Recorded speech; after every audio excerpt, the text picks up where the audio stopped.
একজন content creator হওয়ার সুবিধা কি জানেন? এক ঢিলে 2-3 পাখি মারা যায়। লেট মি এক্সপ্লেন দ্য কাহিনী। হর্নেট 2.0 এই বাইকটা নিয়েছি আমি টাকা সেভিংসের প্ল্যানিং থেকে, কিন্তু এখন এই বাইকটার কারণে আমার ইনকাম হবে।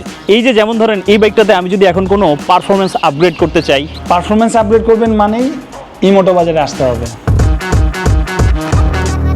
প্রথমত হর্নেট আমার ভালো লাগে না হর্নেটের ক্লাচ।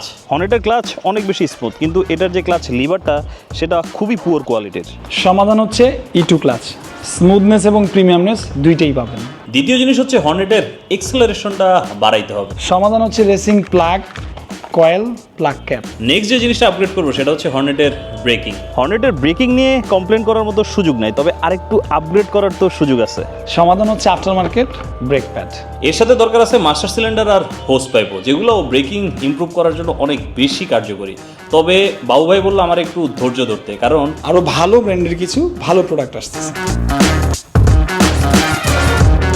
ভিজুয়ালি বাইকটার মধ্যে কোনো পরিবর্তন আসলে খুব ভালোভাবে নোটিস করা যাবে না, শুধুমাত্র ক্লাস ছাড়া। কিন্তু যখন আপনি বাইকটা চালাবেন তখন অন্য আর কয়েকটা হর্নেট থেকে টোটালি ডিফারেন্ট মনে হবে।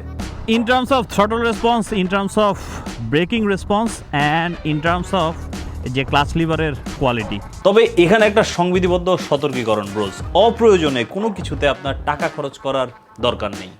আমি প্রমোট করছি দেখে আপনার কিনতে হবে বিষয়টা এমন না। এই জিনিসটা মেনশন করে দিলাম কারণ হচ্ছে কন্টেন্ট ক্রিয়েটর হতে হলে এই সোশ্যাল রেসপন্সিবিলিটিও থাকতে হবে। তবে